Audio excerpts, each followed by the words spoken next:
Shalom dan selamat siang Bapak Ibu Saudara-saudara yang dikasihi Tuhan.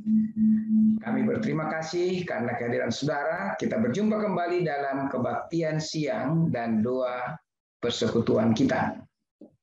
Saudara-saudaraku yang dikasihi Tuhan, siang ini kita akan mendiskusikan pelajaran sekolah sahabat kita dan hamba Tuhan Pendeta James Hursina akan menuntun kita dalam diskusi ini. Dan judulnya adalah Langit yang Mengatasi Segala Langit.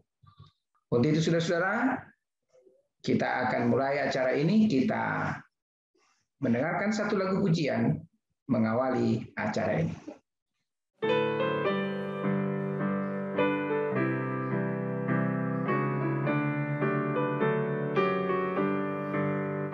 Ada negeri yang kau bergerak, kita memandang oleh iman, bahwa kita menunggu serah, menyediakan tempat yang nyaman, di pantai nan indah, segera kita jumpa di sana, di pantai nan indah, segera kita jumpa di sana, kita telah bernyanyi di sana, lagu surga yang amat merdu, jiwa kita selalu gembira, karena mau tak lagi menyentuh, di pantai nan indah,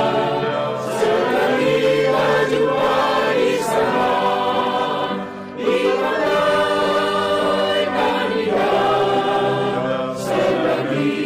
jumpa di sana.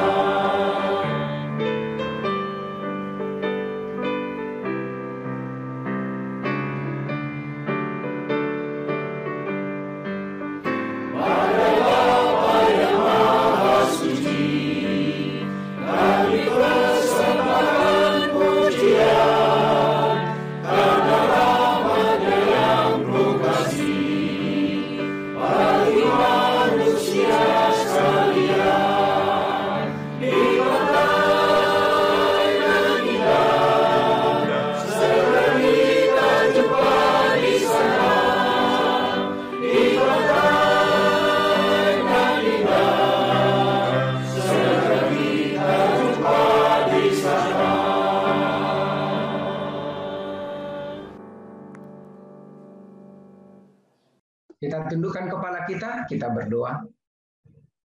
Kami puji dan memuliakan Engkau ya Tuhan, Bapa kami yang di surga. Kami menyembah-Mu, kami memuji, memuliakan nama Tuhan, dan kiranya kebesaran kasih Tuhan menaungi kami siang hari ini dengan seluruh hamba-hamba Tuhan yang ada di Zoom, baik yang ada di Facebook. Ya Bapa, kami rindu Tuhan memberkati kami supaya kami dapat memahami firman Tuhan yang akan diuraikan oleh hamba-Mu Pendeta James Hursina. Biarlah Tuhan mengurapi hamba-Mu ini dengan Roh Kudus-Mu, sehingga hikmat, pengertian, dan juga pemahaman tentang kebenaran ini dapat disampaikan kepada kami. Juga Tuhan, kami mohon berkat-Mu untuk perbaktian kami siang ini dan seluruh rangkaian acara kami, dan kiranya juga Tuhan akan selalu sedia mendengarkan doa-doa dan permohonan yang nanti akan kami sampaikan di penghujung daripada diskusi sekolah sahabat. Terima kasih ya Tuhan, kami berdoa kepada seluruh partisipan, Tuhan memberkati mereka, Tuhan memberikan sukacita dan damai sejahtera. Doa ini Tuhan kami mohonkan di dalam nama yang kudus Yesus Kristus, Tuhan dan Juru Selamat kami. Amin.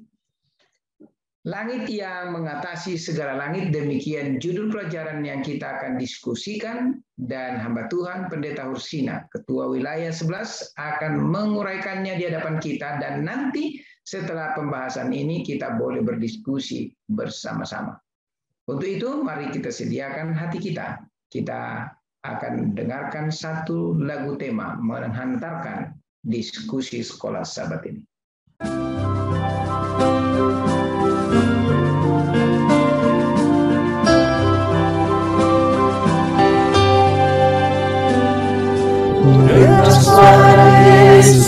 Yesus panggil, ku jawab ku tak pergi. Ku lihat jiwa yang bersedih, ku jawab ku kan pergi. Pergi beritakan kabar kasih, bagikanlah pengharapan. Dan bila aku lemah, Yesus menolongku, karena keputusanku tak pergi.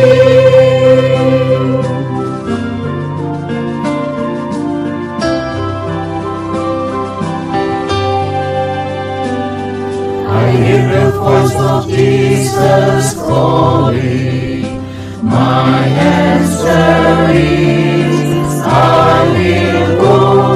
I see the need of people crying, my answer is I will go.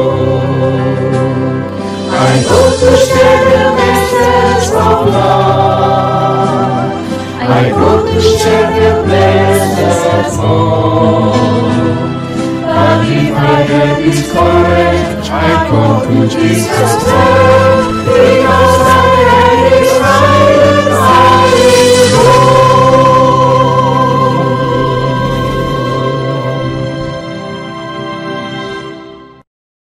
Terima kasih untuk Conference DKI Jakarta yang telah menyampaikan lagu tema. Saat ini kita berikan waktu ini kepada hamba Tuhan Pendeta James Sursina. Diberikan kesempatan. Baik, selamat siang Bapak Ibu, saudara-saudara yang dikasihi oleh Tuhan. Terima kasih Pendeta Ringo yang sudah mengarahkan ibadah kita pada siang hari ini. Nah, Bapak Ibu, saudara-saudara yang dikasihi Tuhan, kita sudah masuk pelajaran sekolah Sabat di pelajaran yang ke-11.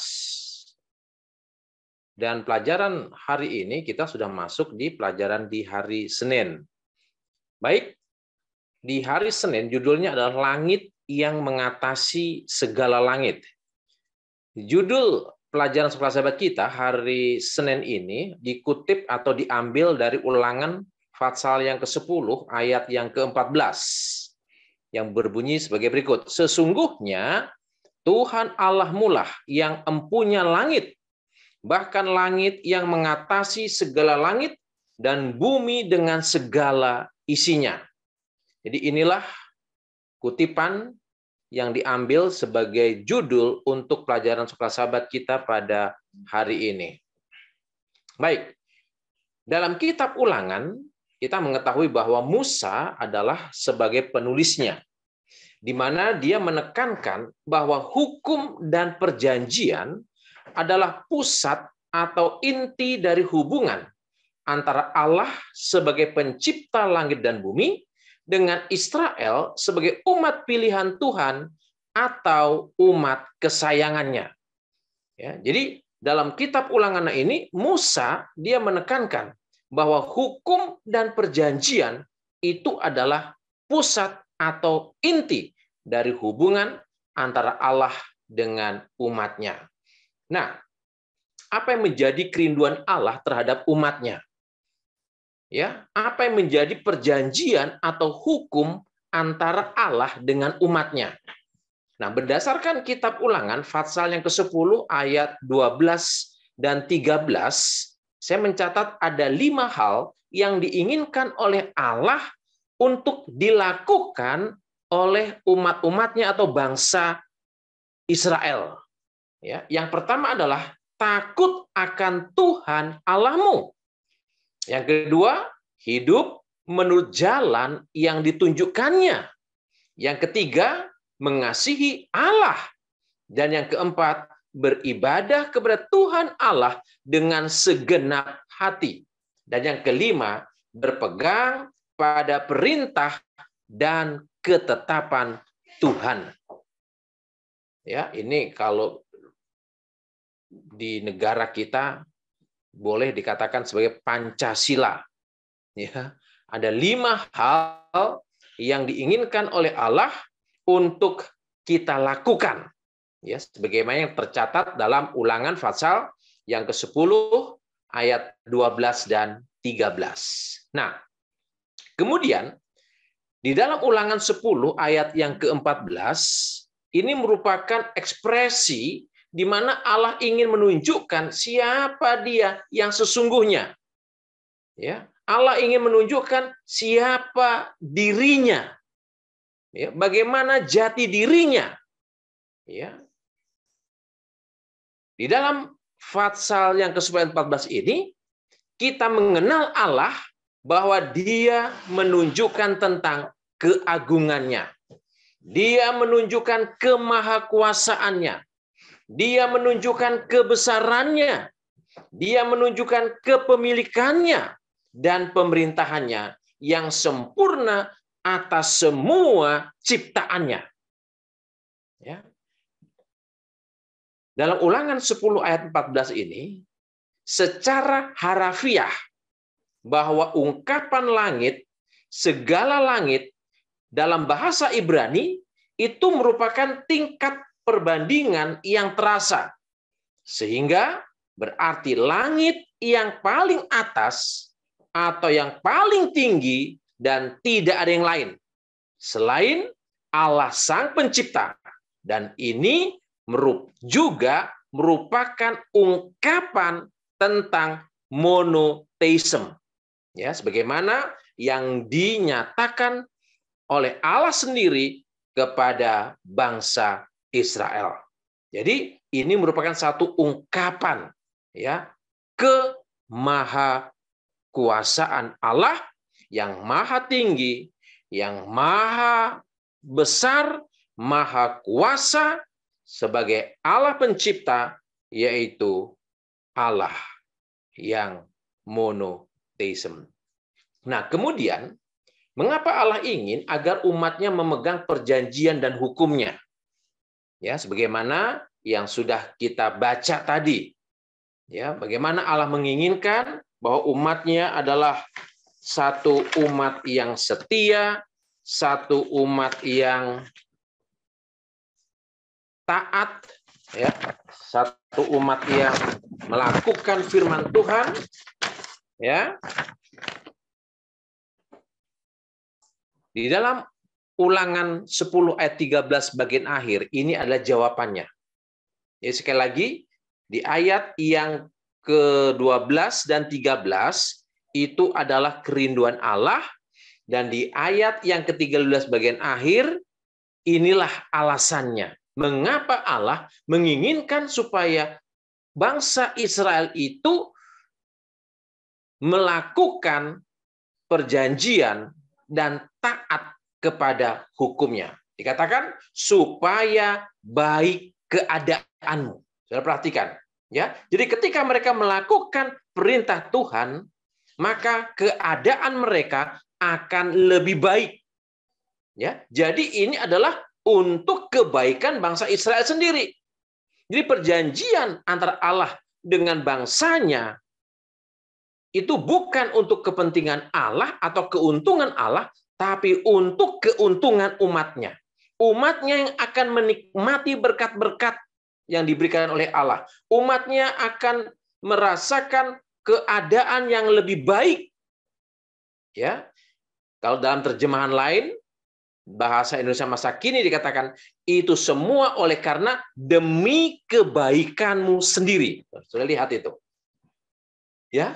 Jadi ketika bangsa Israel melakukan perintah Tuhan, itu demi kebaikanmu sendiri. Ya, terjemahan lain dikatakan, agar baik keadaanmu. Nah, saudara-saudara kekasih dalam Tuhan, kita lihat di sini, bahwa selama bangsa Israel taat, maka mereka akan mendapatkan berkat-berkat dari Tuhan. Ya, jadi ketaatan itu membawa berkat. Namun ketidaktaatan akan membawa penghakiman atau penghukuman.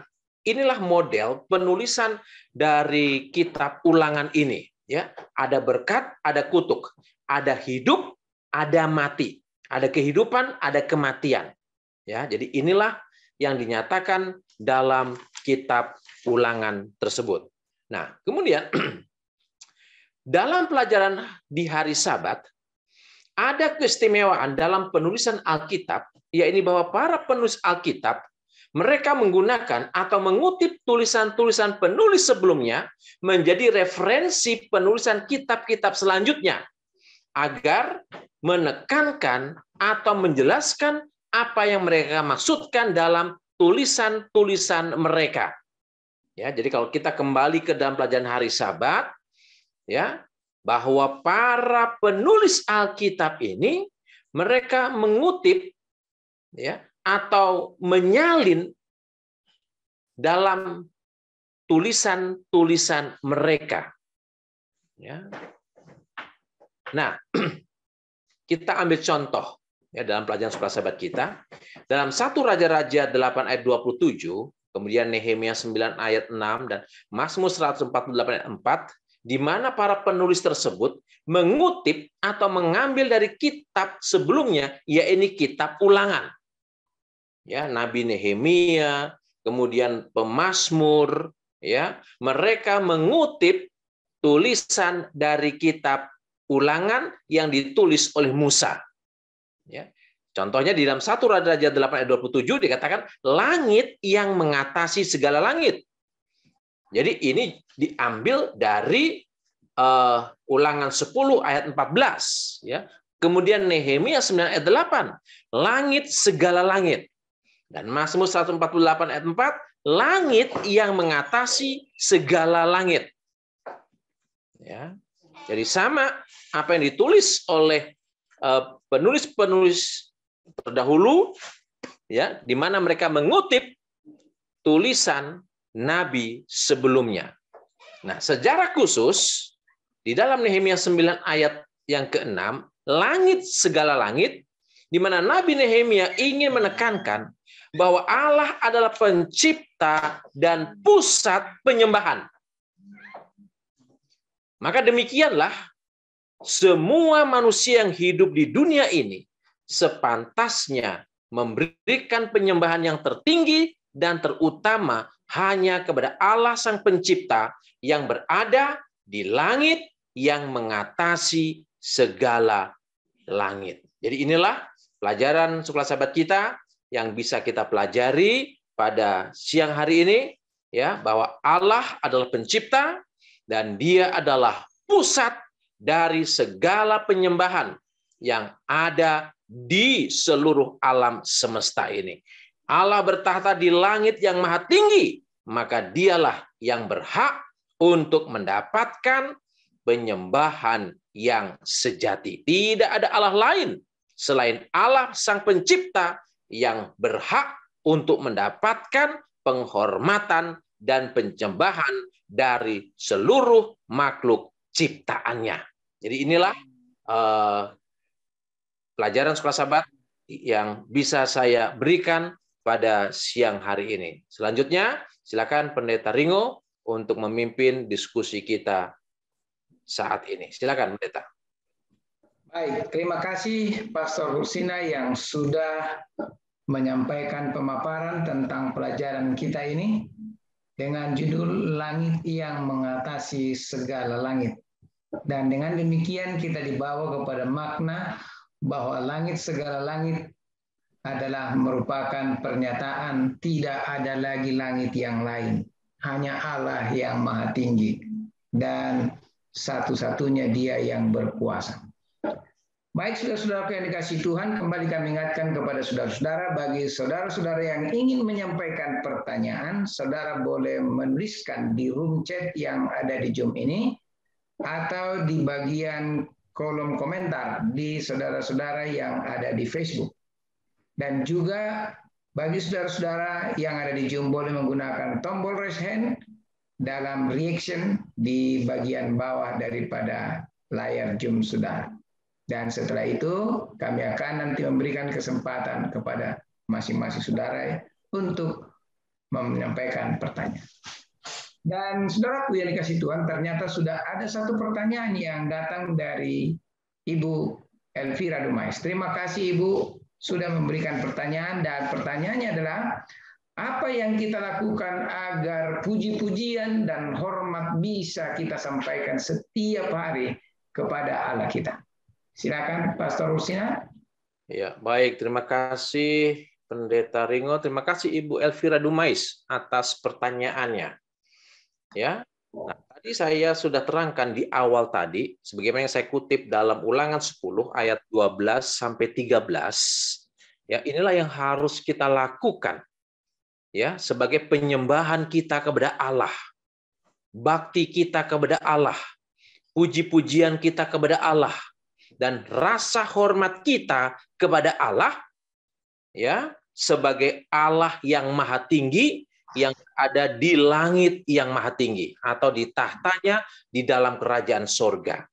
Nah, apa yang harus kita lakukan setiap hari kepada Allah sebagai wujud dari penyembahan atau ibadah kita? Nah, tadi saya katakan dalam Ulangan 10 ayat 12 sampai 13 ada 5 hal tadi. Yang pertama adalah kita harus hidup takut akan Tuhan. Ya, kita harus hormat di hadapan Tuhan. Ya, takut di sana adalah dalam konteks mengasihi Tuhan. Ya, dan itu yang harus kita tunjukkan dalam kehidupan kita sehari-hari. Ya, rasa takut, rasa hormat kepada Allah. Lalu yang kedua, yaitu bahwa kita harus hidup menurut jalan Tuhan. Tuhan sudah memberikan hukumnya. Tuhan sudah memberikan perintahnya. Tuhan sudah memberikan petunjuk-petunjuk dalam kehidupan kita. Baik melalui Alkitab maupun melalui tulisan-tulisan roh nubuat. Itu adalah petunjuk yang Tuhan berikan kepada kita. Jangan sampai kita salah jalan. Nah, ketika Tuhan tunjukkan itu kepada kita, maka kewajiban kita adalah melakukan, menuruti petunjuk melalui firman Tuhan.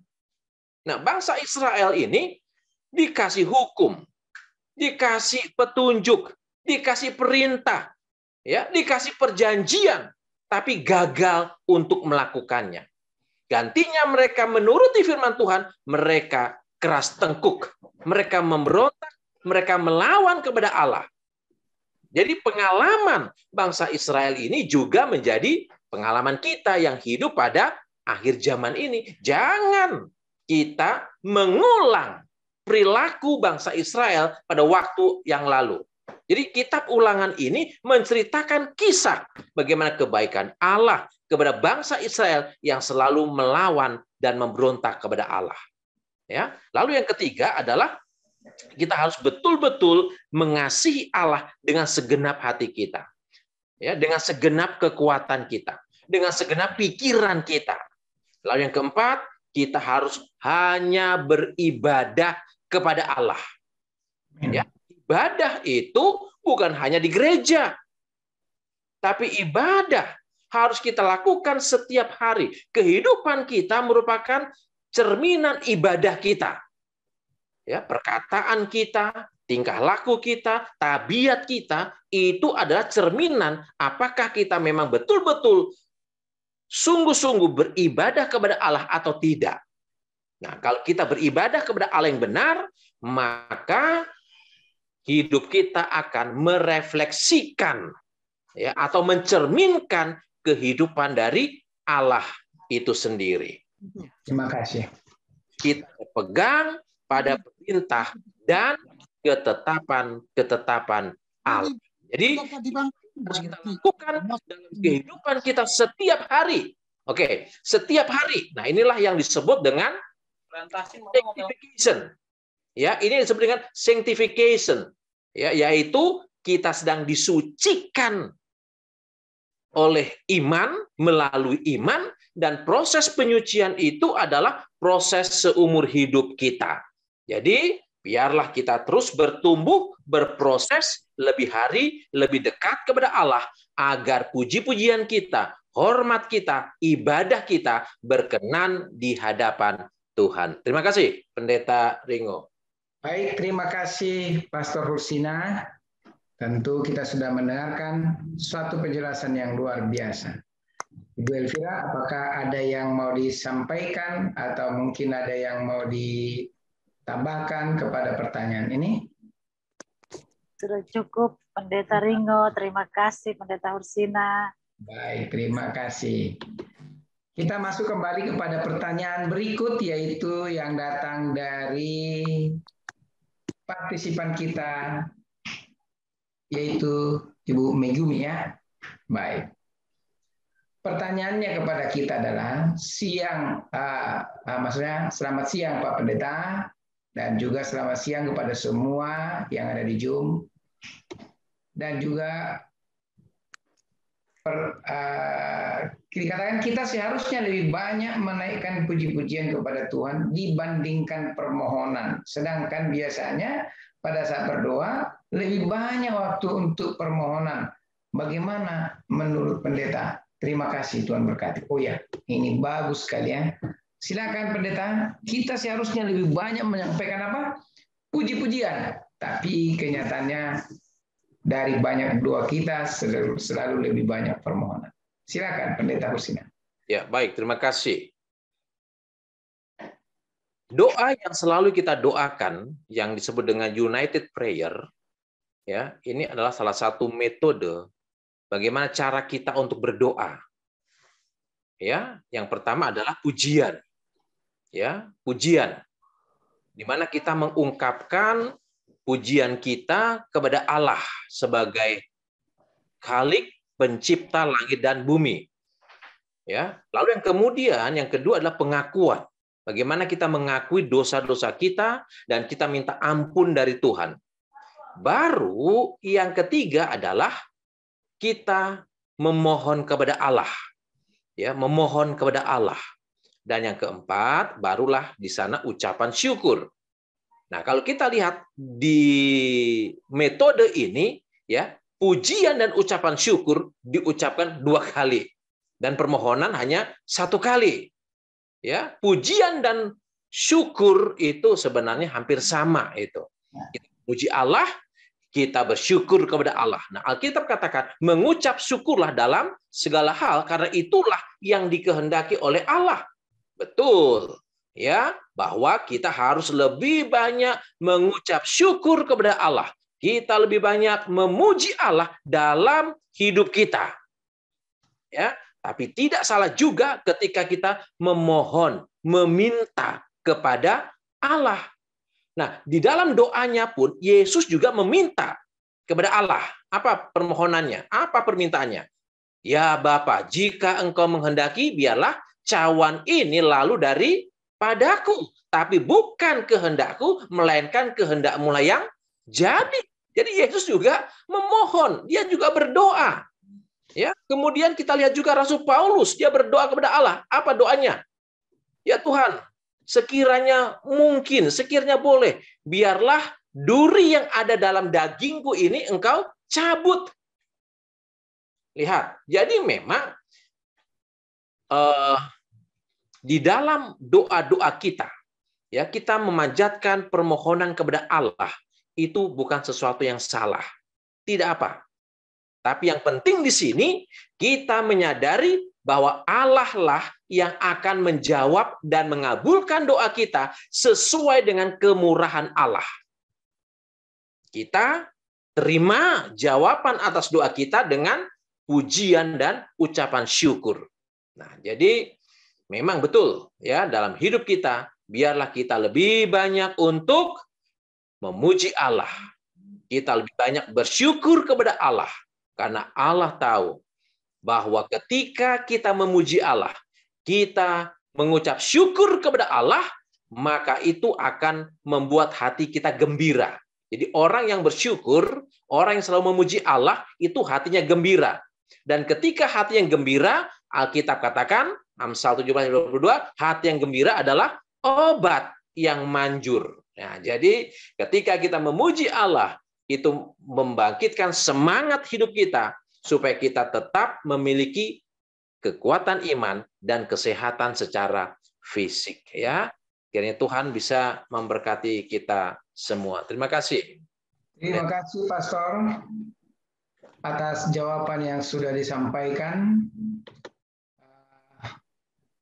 Satu menyatakan sangat senang dengan jawabannya dari partisipan yang ada di Zoom. Baik, kita tentu mungkin masih ada yang memberikan komentar, tapi di sini ada juga Ibu Megumi. Kalau ada satu atau ada mungkin respon terhadap apa yang disampaikan oleh pendeta, kami berikan kesempatan sebelum kita berikan kepada yang lain untuk memberikan pertanyaan. Silakan Ibu, kalau mungkin ada hal-hal yang mau diperjelas, silakan. Siang Pak Pendeta, maaf off cam. Jadi saya kemarin waktu berdiskusi dengar teman bilang kayak gitu. Jadi saya cuma ingin ingin mendengar pendapat Pak Pendeta, dan saya puas atas jawabannya karena memang kita pada saat menanyakan United Prayer kita memang sudah puji-pujian dan juga ucapan terima kasih. Berarti kita memang selalu pastinya ingat bahwa Tuhanlah yang memberikan kita segalanya. Oke, dan ya terima kasih Pak Pendeta atas jawabannya. Terima kasih juga Pak Pendeta. Terima kasih. Berkati semuanya. Tentu kita sadar sebenarnya kalau kita mencoba melihat alam semesta ini dengan jeli, maka tiada henti-hentinya kita memuji Tuhan ya. Napas, udara, padahal kalau kita telusuri dunia kita ini, oksigen kita ini lebih besar kandungan nitrogen di oksigen di atmosfer kita ini. Tapi kita tidak keracunan nitrogen. Jadi uniknya lagi Tuhan membuat berbagai hal, dan itu semua kalau kita mau telusuri, kita pasti menyampaikan haleluya. Kita selalu akan berseru, terpujilah Tuhan, ajaib dan besar ya. Baik, itulah makanya kita menyadari pada siang ini hanya ada satu Allah yang mengatasi segala langit, yang tahtanya mengatasi segala langit. Kenapa mengatasi segala langit? Karena kadang-kadang pandangan orang tentang Tuhan adalah selalu di atas. Tapi karena banyaknya konsep Tuhan dibuat oleh manusia, jadi seakan ada banyak Tuhan. Sebenarnya hanya satu Tuhan kita, dan itulah maka keluarlah kata langit yang mengatasi segala langit, yaitu tahta. Baik, adakah lagi yang masih mau memberikan pertanyaan? Kita akan coba lihat saudara melalui lambaian tangan, kami akan berikan kesempatan, karena kami boleh melihat saudara semua dari Zoom ini. Dan kalau mungkin tidak ada, kita akan nanti masuk kepada Ibu Pendeta Simatupang, Ibu Boru Matupang, atau Ibu Pendeta Simbolon mau bertanya kah? Seperti tidak ada lambaian. Oke, mungkin hanya sekedar tangan saja ya, terkelebat begini ya, baik, tapi tidak apa-apa lah. Baik, saudara-saudaraku, siang ini kita akan mengikuti doa persatuan kita, tapi kita masih banyak waktu sesungguhnya untuk berdiskusi. Di sini ada pendeta penasihat wilayah kita, pendeta kapitan. Mungkin ada masukan atau tambahan, silakan Pastor, saya berikan kesempatan. Baik, terima kasih hamba Tuhan, Amang Pendeta Jeringo, dan juga hamba Tuhan, Pendeta James Krisina, dan rekan-rekan sekalian. Jadi terima kasih pertanyaan yang bagus tadi dari Ibu Megumi tadi ya. Jadi ada hal yang sudah diuraikan hamba Tuhan Pendeta Hursina, namun seringkali ini pribadi bagi saya pribadi, boleh jadi juga untuk kita sebagai umat-umat Tuhan.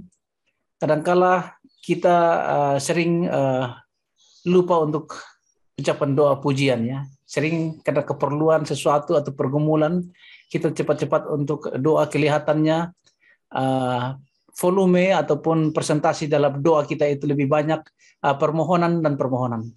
Tapi kita berterima kasih Tuhan izinkan melalui urapan Roh Kudus, melalui gereja kita ini ada konsep doa yang kita sering lakukan juga dalam pengalaman berdoa dalam pelajaran sekolah sahabat setiap hari ini, Senin sampai Kamis, yaitu istilah dengan United Prayer ya, doa persatuan ataupun persekutuan. Sudah ada pujian ya, sudah ada untuk rasa penyesalan dosa ataupun pengampunan, kemudian permohonan dan ucapan syukur. Dan inilah hal yang sangat kita syukuri dalam hidup ini, yang memang kita harus praktekkan dalam cara kita berdoa, harus berimbang, ada pujiannya, ada pengampunan ataupun permohonan dan juga ucapan syukur. Jadi terima kasih Ibu Megumi punya pertanyaan, membangkitkan semangat kita dalam konsep berdoa yang lebih tepat. Ya. Tuhan berkati, terima kasih. Terima kasih Pastor Kapitan yang sudah menambahkan, dan kita akan mengakhiri acara ini, semua rangkaian acara ini, dan nanti doa tutup akan disampaikan oleh hamba Tuhan, Pendeta Ursina, setelah kita mendengarkan lagu pujian yang berikut ini.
Kita akan berdoa yang dipimpin oleh hamba Tuhan Pendeta Ursina. Kami berikan kesempatan.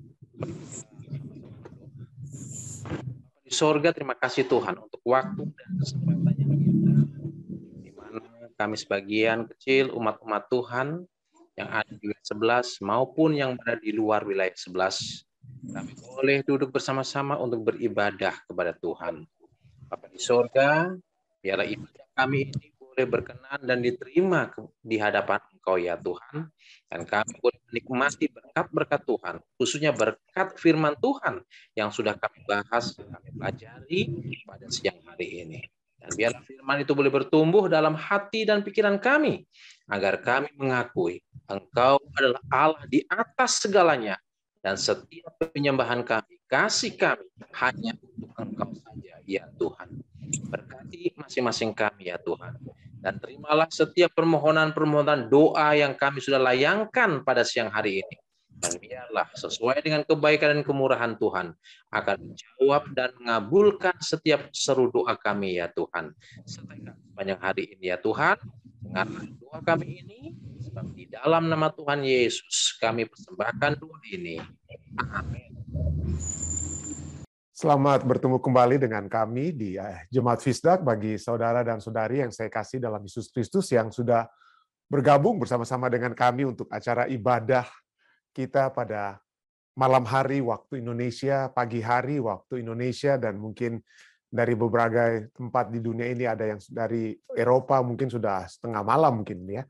Tapi kita bersyukur kita dapat kembali mempelajari firman Tuhan yang dapat memberikan kekuatan kepada kita pada saat ini. Baik, saudara-saudara sekalian, seperti biasa kita akan mempelajari pelajaran Sekolah Sabat kita dengan pertama-tama membaca apa yang telah dituliskan oleh penulis pelajaran kita. Ya, kita memiliki satu judul yang menarik ya untuk sepanjang minggu ini.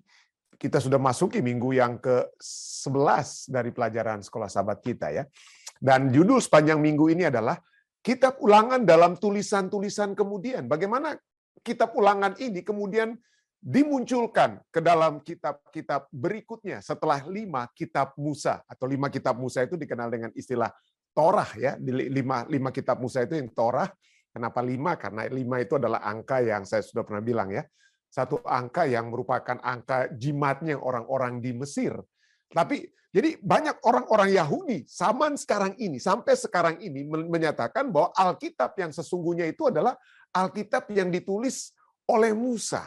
Jadi bagi mereka itulah yang terutama, 5 kitab Musa ini. Dan memang kalau kita lihat, nabi-nabi setelah kitab Musa, itu banyak kali merujuk, ingat apa yang Musa telah tulis. Selalu merujuk entah itu Nevi'im atau kitab nabi-nabi yang besar atau nabi-nabi yang kecil, selalu merujuk kepada kitab Musa. Dan khususnya dari 5 kitab Musa ini yang menjadi penekanan banyak daripada penulis-penulis Alkitab selanjutnya setelah Musa, setelah 5 Torah tersebut, itu adalah kitab ulangan yang seringkali diulang-ulangi. Dan itulah sebabnya pada saat ini kita akan mencoba melihat bagaimana kitab ulangan dalam tulisan-tulisan kemudian. Bersyukur Pendeta Muda Tulus sudah memimpin kita dari pembahasan permulaan. Cuma satu hal yang saya lihat agak sedikit beda antara pelajaran Sekolah Sabat kita dalam bahasa Inggris dan bahasa Indonesia. Kenapa? Kalau di dalam bahasa Indonesia, ayat temanya itu terdapat dalam Ulangan 4 ayat 29. Saya tidak tahu kenapa, tetapi dalam bahasa Inggris, pelajaran Sekolah Sabat bahasa Inggris, ayat tema kita itu tertulis dari Ulangan 10 ayatnya yang ke-15. Di sana dikatakan, tetapi hanya oleh nenek moyang mula hati Tuhan terpikat. Tuhan terpikat kepada Abraham, Tuhan terpikat kepada nenek moyang orang-orang Israel ini ya. Hanya oleh nenek moyang mula hati Tuhan terpikat sehingga ia mengasihi mereka. Dan keturunan mereka lah, yakni kamu, orang-orang Israel, kamu yang dipilihnya dari segala bangsa seperti sekarang ini. Kalian itu budak-budak, kalian itu tidak ada apa-apanya. Keluar dari Mesir, bangsa yang kecil, tetapi aku yang telah apa? Memilihmu, memilih engkau daripada bangsa-bangsa lainnya. Jadi bagaimana caranya supaya Tuhan ingin membawa mereka untuk tetap berada di dalam jalur kebenarannya, yaitu dia memberikan kepada umat-umat ini kitab Taurat atau Yarah atau Arah ya, atau the book of the law, merupakan penuntun supaya mereka dapat apa ya? Hidup terus bersama-sama dengan Tuhan, dapat hidup terus bersama-sama dengan Tuhan. Itu pelajaran kita pada saat ini. Ya, mari kita lanjut saja. Raja Yosia dari Yehuda yang menjadi raja di usia 8 tahun, memerintah selama 31 tahun dari 640 sebelum Masehi sampai 609 sebelum Masehi. Nah, sebelum Masehi urutan tahun-tahun itu menurun ya, dari 600 jadi 599 dan terus ke bawah. Ya, jadi makanya dari 640 sampai 609 dan sebelum kematiannya di medan pertempuran. Dia mati di medan pertempuran. Nah, pada tahun ke-18 pemerintahannya ya, tahun ke-18. Jadi kalau dia jadi raja 18 tahun dia kemudian memerintah, jadi dia kurang lebih 26 tahun, yaitu tahun 622 BC, kurang lebih 622 BC. Pada tahun ke-18 pemerintahannya sesuatu terjadi. Ya, sesuatu yang terjadi yang paling tidak untuk sementara waktu telah mengubah sejarah umat Allah. Ya, kenapa? Karena dia adalah raja terakhir keturunan Daud. Ya, dia raja kerajaan di selatan, kerajaan Israel sesudah Salomo, Raja Sulaiman dibagi 2. Kerajaan yang di utara, yang kemudian tahun 722 BC jatuh dan masuk apa? Menjadi ditawan oleh kerajaan Assyria. Ya, itu adalah bukan keturunan Daud raja-rajanya, tapi kerajaan selatan dengan ibu kota di Yerusalem, itulah yang merupakan keturunan daripada Daud. Dan beberapa raja terakhir sebelum mereka itu ditawan masuk ke penawanan di Babylon adalah Raja Yosia. Dan dia, Raja Yosia, adalah raja yang paling apa ya, istilahnya benar ya, yang benar sebelum mereka masuk ke dalam penawanan di Babylon, ya, exile di Babylon. Dan dialah yang membuat reformasi keagamaan, ya. Dia membuat. Nah, kalau kita baca ya, satu fatsal penuh. Saya akan coba ringkaskan ya, berapa hal yang penting kita akan lihat ya. Dari dua raja-raja fatsal 22, ya Raja Yosia dikatakan apa? Berusia 8 tahun, dia menjadi raja, 31 tahun lamanya, dia meminta di Yerusalem. Disebutkan nama ibunya, Yedida binti Adaya dari Boskat. Ibunya mungkin memiliki pengaruh besar terhadap dia daripada mungkin ayahnya, ya. Makanya ibunya yang lebih ditekankan. Ia melakukan apa yang benar di mata Tuhan. Yang hidup sama seperti Daud, bapa leluhurnya, dan tidak menyimpang ke kanan atau ke kiri. Ya, orang Manado bilang, lurus dia, ya, kehidupan yang lurus ya. Dalam tahun yang ke-18 zaman Raja Yosia, maka ia menyuruh Safan bin Azalia bin Mesulam, panitera itu, ke rumah Tuhan. Dia suruh supaya apa? Nanti kita akan lihat bagaimana. Untuk apa? Untuk memperbaiki kerusakan rumah Tuhan. Ka'bah Tuhan itu rusak. Kenapa? Karena raja-raja sebelum dia itu tidak memperhatikan peribadatan. Mereka hanya apa? Tidak mau beribadah di rumah Tuhan itu. Tapi mereka buat apa? Tempat-tempat penyembahan berhala di tempat ini dan itu. Tapi dia apa? Oh tidak. Perbaiki, dia bilang perbaiki, ambil biaya yang dapat digunakan untuk perbaiki rumah itu, ya. Ini pegawai-pegawainya, tukang-tukang kayu, tukang bangunan, tukang tembok, usahakan bangun, ya. Biayanya nanti udah gampang lah, dengan kata lain, ya. Ya, berikan. Lalu pada saat mereka sedang memperbaiki, ya, apa yang terjadi?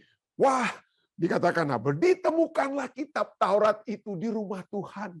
Jadi rupanya kitab Taurat itu. Nah, kitab Taurat ini apa? Di dalam 2 Raja-Raja 22:8 berbicara tentang kitab Taurat.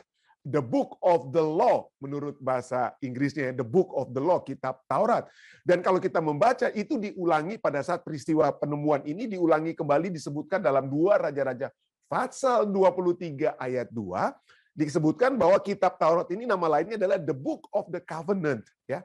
The Book of the Covenant, dan tidak lain tidak bukan buku yang ditemukan itu secara lebih spesifik adalah kitab ulangan Deuteronomi. Itu yang ditemukan, ya, sama seperti berita terakhir di Amerika ini, ya, di satu gereja yang terbesar, salah satu gereja terbesar di Texas, ya, dengan seorang pendetanya yang terkenal, ya, televangelis terkenal dengan nama Joel Osteen. Baru-baru ini tukang memperbaiki rumah gereja mereka yang besar tersebut, seperti bangunan apa ya, itu bekas lapangan basketball yang hebat besar sekali, ya, seperti stadium, ya. Pada saat tukang memperbaiki saluran air dalam gereja tersebut, mereka bongkar tembok. Wah, di dalam tembok itu ditemukan uang dan juga cek. Kenapa?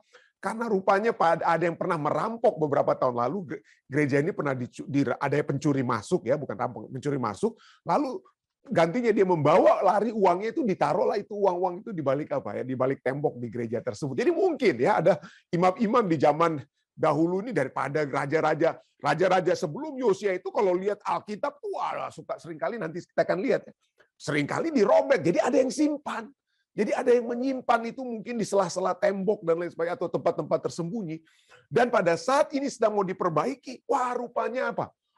Para pegawai atau tukang batu, tukang bangunan, tukang tembok dan lain sebagainya ini menemukan kitab Taurat itu, menemukan kitab ulangan di rumah Tuhan. Lalu kitab itu diberikanlah, ya, kepada Safan, lalu Safan membacanya, dibaca, ya. Dia dibaca kepada apa? Raja. Udah sesudah apa? Lalu Safan, ayatnya yang ke-10, Safan panitera itu memberitahukan juga kepada raja, Imam Hilkiah telah memberikan kitab kepadaku. Lalu Safan membacakannya di depan raja, ayat 11.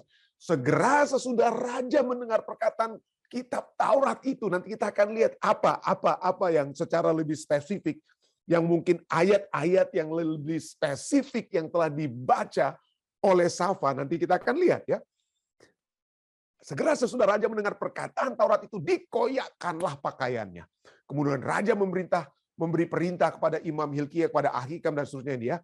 Pergilah, ayat 13, pergilah, mintalah petunjuk Tuhan bagiku, bagi rakyat dan bagi seluruh Yehuda tentang perkataan kitab yang ditemukan ini. Sebab hebat kehangatan murka Allah. Nah, ini kita akan tekan, ya. Jadi kata-kata apa dalam kitab ulangan yang betul-betul kena kepada Raja Raja Yosia ya, yang berbicara tentang kehangatan murka Allah yang menyala-nyala terhadap kita. Oleh karena nenek moyang kita tidak mendengarkan perkataan kitab ini dengan berbuat tepat seperti yang tertulis di dalamnya. Jadi nubuatan apa?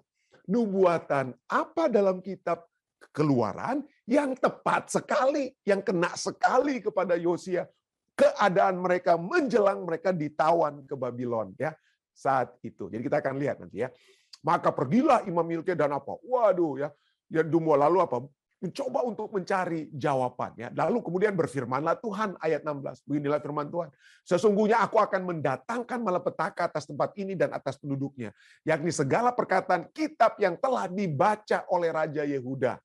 Karena mereka meninggalkan aku dan membakar korban kepada Allah lain dengan maksud menimbulkan sakit hatiku dengan segala pekerjaan tangan mereka. Sebab itu kehangatan murkaku akan menyala-nyala terhadap tempat ini dengan tidak padam-padam.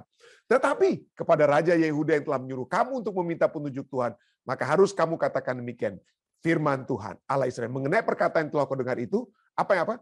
Oleh karena engkau sudah menyesal. Raja Yosia itu menyesal dan merendahkan diri di hadapan Tuhan pada waktu engkau mendengarkan hukuman yang kufirmankan terhadap tempat ini dan terhadap penduduknya, maka mereka akan mendahsyatkan dan menjadi kutuk. Lalu apa? Maka aku ayat 20. Aku akan mengumpulkan engkau kepada nenek moyangmu.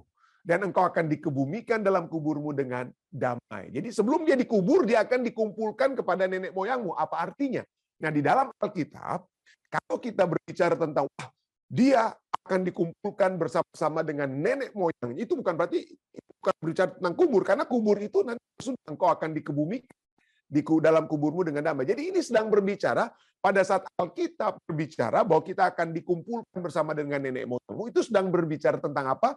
Tentang upacara pemakaman yang terhormat. Upacara pemakaman terhormat yang akan diberikan sebelum seseorang apa? Dikuburkan. Dan ini menjadi satu apa ya? Ini menjadi satu hal yang menjadi apa? Di adat istiadat Timur Tengah itu satu hal yang hebat yang harus terjadi. Saya selama 10 tahun di Ethiopia ya. Ada orang-orang Ethiopia yang mereka apa ya? Pada saat mereka berbicara ya satu lain, pada saat mereka sedang ngomong hukum misalnya ya, ada orang-orang yang durhaka lah terhadap komunitas di tempat di kampung misalnya di sekeliling kampus kami. Jadi seringkali yang dikatakan apa? Kalian jangan durhaka ya, jangan sampai melawan kehendak komunitas, kehendak apa? Kehendak kampung di sini. Kenapa? Kalau kalian tetap berkhianat terhadap kami, pada saat kalian mati, dikatakan apa? Kalian mati, tidak ada seorang pun yang akan membuat upacara sebelum kalian dikuburkan. Jadi itu mengerikan sekali kalau sampai ada ketua-ketua suku, ketua-ketua adat di sekitar kampus kami sampai berbicara begitu pada seseorang karena kejahatannya atau karena dia keberdosaannya, lalu dikatakan kalau kamu terus bertindak seperti ini, tidak ada yang akan membuat atau menghadiri bahkan upacara kamu sebelum dikuburkan. Jadi itulah ya. Jadi walaupun bangsa ini sudah bebal sekali, bangsa Israel sudah bebal, tapi raja yang dikatakan apa? Raja yang bertobat ini, yang menyesal dan bertobat, dia tetap akan diadakan upacara pemakaman yang terhormat sebelum dia dikuburkan dengan damai ya. Jadi engkau akan dikebumikan ke dalam kuburmu dengan damai, dan matamu tidak akan melihat segala malapetaka yang akan kudatangkan atas tempat ini. Jadi Raja Yosia dikatakan dia karena pertobatannya, maka penawanan ke Babylon itu jadi tertunda. Tidak akan terjadi di zamannya. Itu nanti kalau kita akan lihat terjadi beberapa tahun kemudian setelah dia mati, ya, setelah dia mati. Dengan kata lain, dia tidak akan melihat apa yang dinubuatkan di dalam kitab Ulangan yang akan terjadi kepada bangsa Israel yang sudah lama murtad ini. Bangsa dari Yehuda ya, kerajaan selatan yang sudah lama murtad ini. Itulah kurang lebih latar belakangnya ya. Jadi kembali ke pelajaran sekolah sahabat kita, apa yang dituliskan. para sarjana Alkitab telah mengambil kesimpulan bahwa kitab Taurat dalam 2 Raja-Raja 22:8 adalah kitab ulangan, ya, yang sepertinya telah hilang beberapa tahun lamanya. Dan Yosia, menurut buku Alfa dan Omega jilid 4 halaman 20 katakan, Yosia sangat tergugah ketika ia mendengar dibacakan untuk pertama kali nasihat-nasihat dan amaran yang tercatat dalam naskah yang sudah tua ini. Belum pernah ia menyadari dengan begitu sepenuhnya keterangan yang jelas yang telah dibentangkan Allah di hadapan Israel tentang kehidupan dan kematian, berkat dan kutuk, juga ditulis dalam kitab Ulangan 30 ayat 19. Kitab itu penuh dengan kepastian tentang kesediaan Tuhan untuk menyelamatkan dengan sekuat tenaga. Tuhan akan selamatkan dengan sekuat tenaga mereka yang mau memberikan kepercayaan mereka dengan sepenuhnya kepada Tuhan.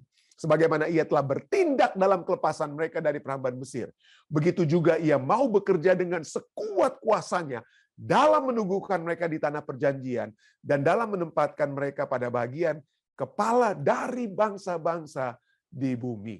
Dan di sepanjang pasal selanjutnya, pelajaran soal sahabat kita katakan, di sepanjang pasal selanjutnya kita bisa melihat bagaimana Raja Yosia berusaha untuk menuruti perintah-perintahnya, peraturan-peraturan Allah, dan ketetapan-ketetapannya dengan segenap hati dan dengan segenap jiwanya. Seperti tertulis dalam 2 Raja-Raja 23:3 dan ayat-ayat berikutnya yang Anda bisa lihat, ya. Dan reformasi ini termasuk sebuah pembersihan dan penghapusan segala dewa kejijikan. Dewa-dewa, jadi yang diilah-ilahkan oleh orang-orang Israel yang menyebabkan mereka itu harus jatuh, kemudian ditawan. Ya. Itu karena adanya dewa-dewa kejijikan yang terlihat di tanah Yehuda dan di Yerusalem. Itu dihapuskan oleh Yosia dengan maksud menepati perkataan Taurat yang tertulis dalam kitab yang telah didapat oleh Imam Hilkia di rumah Tuhan. 2 Raja-Raja 23-24. Kitab Ulangan. Kitab Ulangan diisi dengan amaran-amaran dan nasihat-nasihat agar bangsa Israel tidak mengikuti praktek-praktek yang dilakukan bangsa-bangsa di sekitar mereka. Tindakan-tindakan Yosia dan segala hal yang dia lakukan, di mana termasuk dalamnya eksekusi terhadap mereka yang telah menjadi imam-imam berhala. Dia kata, wah ini pengaruh mereka itu sangat buruk dan mereka tidak mau bertobat, tidak ada cara lain selain mereka harus dieksekusi. Ya, 2 Raja-Raja 23-20 menyatakan sejauh mana bangsa ini telah tersesat dari kebenaran yang dipercayakan kepada mereka. Jadi gantinya tetap menjadi bangsa yang kudus. Bangsa Israel, ya, bangsa Yehuda, ya. Gantinya tetap menjadi bangsa yang kudus. Sebagaimana seharusnya itu terjadi. Mereka berkompromi dengan dunia. Bahkan mereka sering berpikir, tidak ada masalah. Kami baik-baik saja dengan Tuhan. Nggak apa-apa lah kalau kita menyembah berhala. Yang penting sekali-sekali kita masuk ke Ka'bah. Sekali-sekali kita masuk gereja. Ya biarpun sesudah hari Sabat atau sesudah hari kebaktian ya kita bikin apa ya itu walau-walam ya kita tidak ada masalah. Yang baik penting ada saatnya kita bisa baik dengan Tuhan. Nah, itu satu penipuan yang berbahaya. Dalam pertanyaan bagi kita. Dalam rumah Anda sendiri atau bahkan dalam institusi-institusi gereja. Hal-hal apa yang mungkin kita perlukan untuk menyucikan kita secara umum supaya kita boleh melayani Tuhan dengan segenap hati dan segenap jiwa. Pertanyaannya begitu hebat, ya. Di dalam rumah tangga saya, di dalam diri saya, di dalam gereja kami di Fisdak, kira-kira hal-hal apa yang mungkin kita perlukan untuk menyucikan kita secara umum supaya kita boleh melayani Tuhan dengan segenap hati dan dengan segenap jiwa. Intinya jangan ada ilah-ilah lain. Jangan ada hal-hal yang kita gantikan untuk menggantikan Tuhan. Segala sesuatu itu berkat Tuhan. Segala sesuatu yang Tuhan lakukan dalam kehidupan saya secara pribadi, dalam rumah tangga saya, kepada jemaat kami di Fisdak, semuanya itu karena Tuhan yang sudah buat. Janganlah kita berkata, ini karena saya. Ini karena saya. Kita menjadi ilah lain di hadapan Tuhan. Tapi mari kita kembali. Ya. Pelajaran sekolah sahabat kita bicara tentang reformasi yang dibuat oleh Raja Yosia pada saat dia menemukan apa? Kitab Ulangan, ya. Dan dikatakan bahkan di dalam 2 Raja-Raja 22, ia melakukan apa yang benar di mata Tuhan dan hidup sama seperti Daud bapa leluhurnya dan tidak menyimpang ke kanan atau ke kiri, ya. Dan ini terjadi kapan, ya? Ini terjadi pada tahun ke-8 pada saat dia jadi raja usia ke-8, ya. Dan pada tahun yang kalau kita lihat penulisan apa yang ditulis tentang Raja Yosia juga ditulis dalam kitab 2 Tawarik pasal 34. Nah, kita lihat rangkuman apa yang terjadi dengan Raja Yosia ini, ya. pada tahun ke-8 dari pemerintahannya, ketika ia masih muda belia, jadi pada tahun ke-8 pemerintahannya, jadi kalau dia usia raja usia 8 tambah 8 berarti 16 tahun ya. Jadi dari usia 8 sampai 16 tahun mungkin dia masih diajar oleh ibunya. Jadi usia 8 sampai 16 ibunya sudah disebutkan, ibunya lah yang ajar dia. Ibunya yang memberikan kebenaran tentang Tuhan.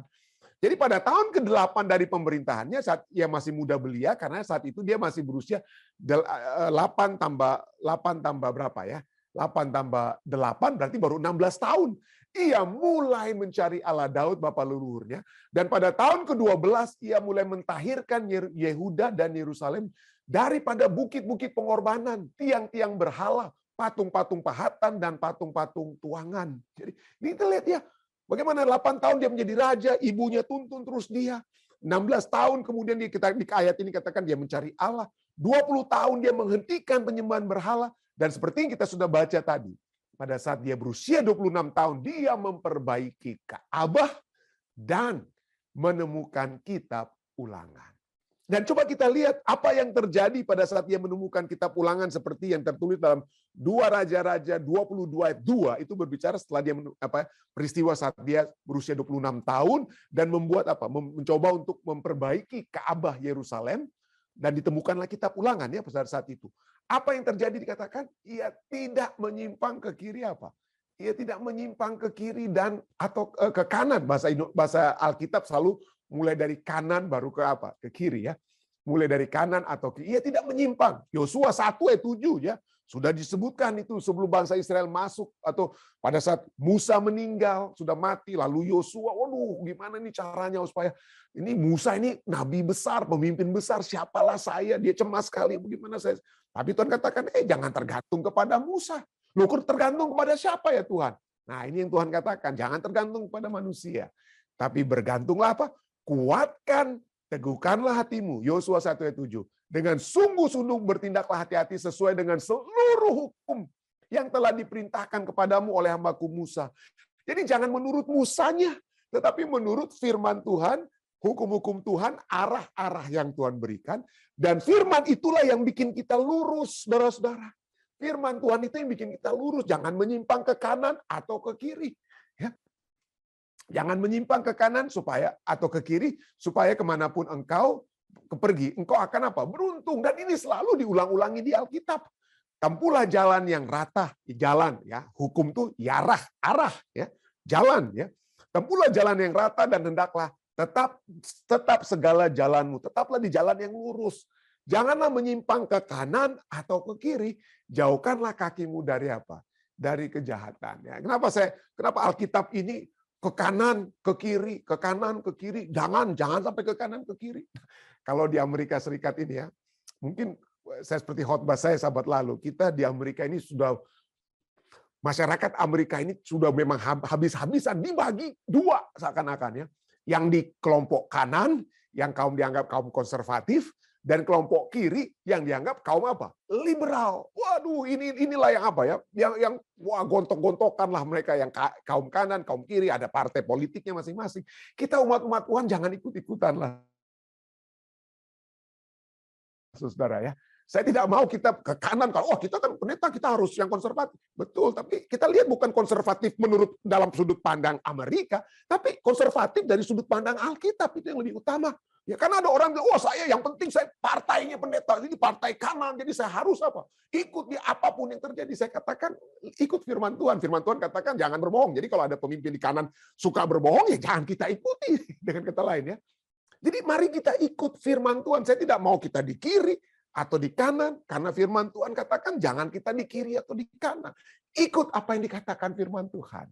Ya, itu yang lebih, gantinya kita banner kita itu adalah partai politik Amerika. Kapan? Artinya di dalam kerajaan surga nggak ada kan partai politik Amerika ya, yang di kelompok partai kanan atau partai kiri, nggak ada lagi di dalam kerajaan surga. Mari kita ikuti firman Tuhan ya. Itulah sebabnya pena inspirasi katakan dalam kitab pendidikan ya, kita dibutuhkan itu jangan karena ini kita ikut kanan, karena orang itu atau kiri, tapi pendidikan ayat-ayat yang kata-kata kutipan yang sering kita baca ya. Kebutuhan terbesar dunia ialah kebutuhan akan manusia yang tidak dapat diperjualbelikan. Manusia yang dalam hati sanubarinya adalah setia dan jujur. Manusia yang tidak takut menyebut dosa sebagai dosa. Manusia yang kata hatinya setia kepada tugas seperti jarum kompas yang selalu menunjuk ke kutub. Manusia yang mau berdiri untuk kebenaran walau langit runtuh sekalipun. Ya. Walau langit. Jadi menyebut dosa sebagai dosa. Tapi di Amerika Serikat sekarang ini nggak apa-apa lah kita berdosa. Yang penting tujuan daripada partai ini tercapai, biarpun pemimpinnya berdosa, berdusta atau apa segala macam, nggak apa-apa. Yang penting tujuan partai. Siapa yang kita mau utamakan? Ya, firman Tuhan yang katakan tuh jangan kita berdusta atau keinginan supaya partai ini yang menang atau partai itu yang menang, supaya ini yang duduk di Mahkamah Agungnya. Itu yang penting, itu aja lah, yang nggak usah masa bodoh dengan bagaimana caranya itu dapat tercapai. Nggak bisa kita masa bodoh, saudara. Ya, tidak bisa kita berkompromi. Walaupun itu harus berbicara tentang partai politik yang seakan-akan sesuai dengan kepercayaan kita. Ya, tetapi mari kita lihat bahwa yang kita rindukan, yang kita rindu untuk ikuti itu adalah firman Tuhan. Ya, berdiri. Ya, kompas yang selalu menunjuk ke kutub, walaupun ya mayoritas katakan ke kiri lah kita, ke kiri, atau mayoritas katakan ke kanan lah kita. Tidak, kita harus terus lurus ya, itulah harus dibutuhkan ya. Nah, kenapa? Kalau kita berdasarkan apa? Kalau kita berdasarkan keadaan dan lain sebagainya, maka kita tidak akan pernah Kita tidak akan pernah menang ya. Dan kita bisa lihat juga apa yang terjadi di antara Raja Yosia dan putranya yang menjadi raja juga sesudah Yosia ya. Namanya Yoyakim. Dan kita lihat bagaimana Yosia, raja yang benar ini, yang mencari Tuhan, dia berpaut kepada firman Tuhan. Tapi bagaimana dengan putranya yang bernama Yoyakim? Masing-masing mendengarkan suara Tuhan, mendengarkan firman Tuhan. Tapi apa reaksi mereka terhadap firman Tuhan itu berbeda, saudara ya. Dalam kitab 2 Raja-Raja katakan, sesudah raja mendengar perkataan kitab Taurat, dikoyakkanlah pakaiannya, lalu kemudian dia menyesal dan merendahkan dirinya di hadapan Tuhan, dia bertobat. Ya, nanti kita akan lihat ya. Tapi dia mengoyakkan pakaiannya. Tapi anaknya, pada saat dia juga anaknya itu mendengarkan tulisan Nabi Yeremia, mendengarkan tulisan firman Tuhan, apa yang dia lakukan? Dan juga bukan hanya tulisan Nabi Yeremia, tapi juga kitab-kitab yang kitab-kitab lain yang dibacakan kepadanya, apa yang terjadi? Yesaya 36 ini berbicara tentang anak daripada Yosia, Yoyakim namanya ya. Dikatakan setiap kali apabila Yehudi itu seperti yang tadi membaca untuk Raja Yosia, tapi ada seorang yang membaca untuk Raja Yoyakim namanya Yehudi. Setiap kali apabila Yehudi selesai membacakan 3-4 lajur, maka raja bukannya mengoyakkan pakaiannya, apa yang dia koyak? Dia koyak itu firman Tuhan itu yang dia koyak-koyakkan. Lalu dilemparkannya ke dalam api di perapian itu sampai seluruh gulungan itu habis dimakan api yang di perapian itu. Baik raja maupun pegawainya yang mendengarkan segala perkataan ini, tidak seorang pun terkejut dan tidak mengoyakkan pakaiannya. Yang dikoyakkan itu apa? Firman Tuhan yang dikoyakkan. Ya, firman Tuhan yang disepelekan.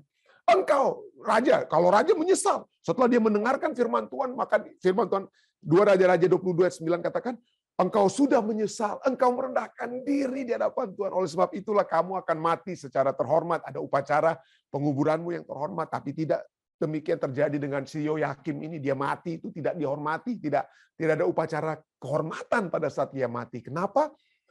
Karena Yesaya 36:24 kita sudah baca tadi, baik raja maupun para pegawainya yang mendengarkan segala perkataan ini, seorang pun tidak terkejut, tidak perlu takut, dan tidak mengoyakkan pakaiannya. Tidak mau bertobat.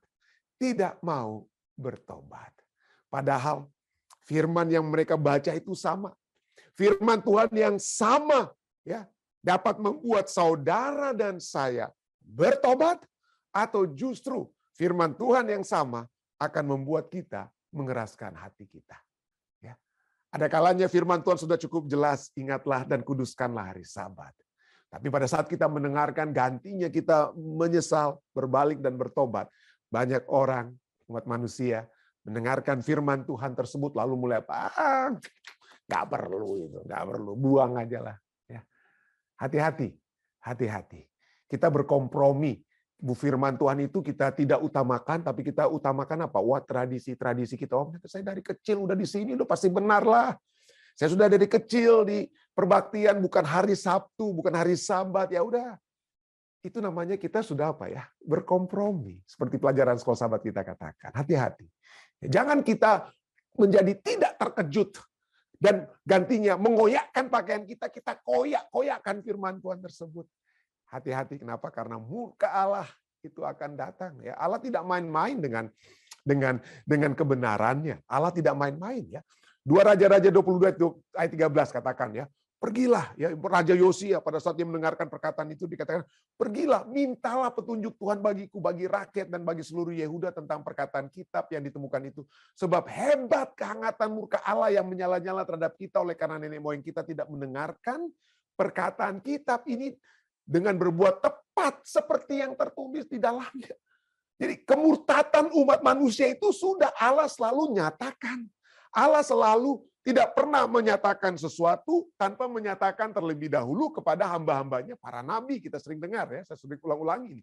Seluruh firman Tuhan itu sudah menyatakan apa yang akan terjadi, termasuk pengkhianatan, keberdosan kita, penolakan kita terhadap firman Tuhan.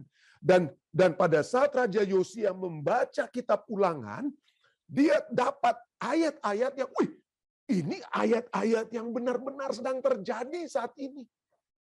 Ya, yang kita sedang lakukan saat ini dengan konsekuensi yang kita akan alami dalam waktu yang dekat.